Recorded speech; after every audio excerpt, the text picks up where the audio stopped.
everyone, welcome back to my channel, or welcome if you're new. My name is Megan. I do sewing, embroidery, and other crafty things. And in today's video, I'm going to show you how I do my embroidery samples. So kind of what materials I use and kind of any tips or tricks that I recommend for you to stitch out beautiful samples. So let me go over what we're going to be making today. So I have this cute farm design I'm going to make for my Etsy shop. I'm going to be making a farm tutu and a farm shirt and skirt outfits. I actually previously stitched out one of these before, but I'm going to change out the number fabric. But it's basically going to be the same exact thing as this one, except in different colors. But the animals I'm going to be keeping the same. So my biggest recommendation is to print out the pattern template. So I use Embrilliance Essentials and I print it double-sided just so I can see what the design will look like when it's stitched out. And then also on the back here, as you can see, it has all the different steps listed. So for this design in particular, there is 27 steps. It'll help save me time in the future. So if I ever have to work on an order for one of these, I can just go back to this and refer to the colors that was a part of the design, or the steps I need. So, okay, let me go over what materials you'll need for this project. So, like I said, I'm going to be using this light pink instead of this dark pink here. So you can definitely see a color difference, which requires me to make a new sample.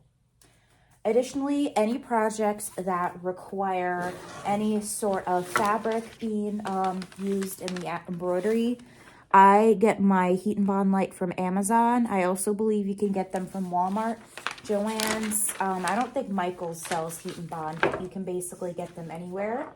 But essentially how that works is that since I printed out my design, all I have to do is print out the fabric for the number 3, so I can just make sure I cut out enough fabric for the 3.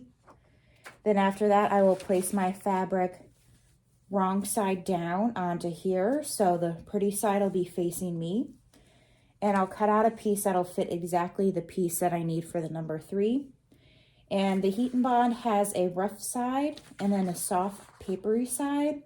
So the side that you want to adhere to your fabric is the side that has some roughness to it. That indicates that's the side that has the glue. After you cut out the fabric and the Heat and Bond light, you will want to iron them together. And then when you're doing your applique, all you have to do is peel off that paper on the back and essentially can go ahead and keep embroidering. So I do this even for my samples, just because it will prevent any sort of puckering or wrinkling of the fabric. As you can see in this sample, it's stitched out perfect. That's because I use this good old Heat and Bond light. So I'm going to put the Heat and Bond light to the side for now. And since I printed up my design, I can make sure that it will fit exactly in my 8x9 inch Mighty Hoop, with a link in the description, but you can get these at mightyhoop.com. So even for my samples, I still use Mighty Hoops. I basically use them for everything and anything. So 8x9 is my typical kid shirt size. So what I'll do is I'll put it in the hoop just to make sure that it fits, which luckily it does. So I should not have any issues with it fitting into my embroidery hoop here. So what you're gonna do is for stabilizer, only for my samples, I use cutaway stabilizer. I get 10 by 12 inch sheets from Amazon. And then the most important part is your fabric that you use. So I cut out my fabric here to be 14 by 14 inches because it fits perfectly in my 8x9 inch Mighty Hoop. And even when I make my adult embroidery samples, this size works perfect as well. So like I said, 14 by 14 inches for that. You can use like knit interlocking fabric, you can use fleece, basically any type of material that really imitates like a shirt, that you can make sure the design will stitch out fine, because it should have like kind of similar like texture and feel. It should not be too thin. It should feel very similar to what a shirt feels like. Additionally, even for all my shirts and samples, I always use my 505 temp adhesive spray. Again, a link is down below just to make sure that the fabric and the stabilizer are adhered to each other. Even though the Mighty Hoop should take care of that, sometimes, you know, something goes a little wonky. All right, so let's get our design ready to be hooped. I already saved it to my USB, so that is all good to go. So I'm just gonna kind of get everything out of the way here.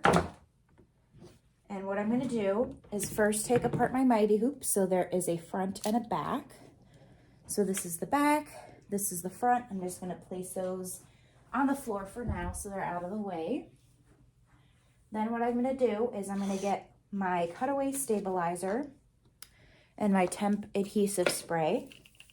I'm gonna shake it and spray it a little bit. You don't have to go too crazy with it. And then put your fabric on top of it.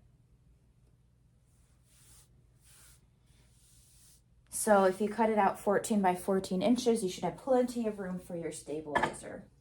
Next, you'll want to grab the back of your Mighty Hoop, place it underneath, and you'll want to make sure that you catch the stabilizer, because like I said, the stabilizer is 10 by 12 and my Mighty Hoop is 8 by 9.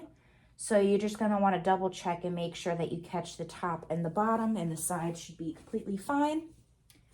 Warning labels always go towards the top, and then you just snap it into place. So that is how I prep my embroidery designs. So that is essentially how I make my embroidery samples. Hopefully if you guys have been here a while, you know kind of how the embroidery process works. But I basically embroider it the same as if I were embroidered an actual shirt. So again, I make sure I add the heat and bond lights, choose the same type of fabrics that I would for my sample. And then in my next video, I'll show you how I Photoshop my samples onto actual shirts. So I hope you guys enjoyed this video. If you did, please give it a thumbs up and subscribe if you have not already done so. Thank you all so much for subscribing recently as well, because I recently hit 1,000 subscribers. Super, super excited. So if you guys are excited for more content on my channel, like I said, give it a thumbs up. Comment down below what you would like to see from my channel. And I hope to see you all in the next video. Bye.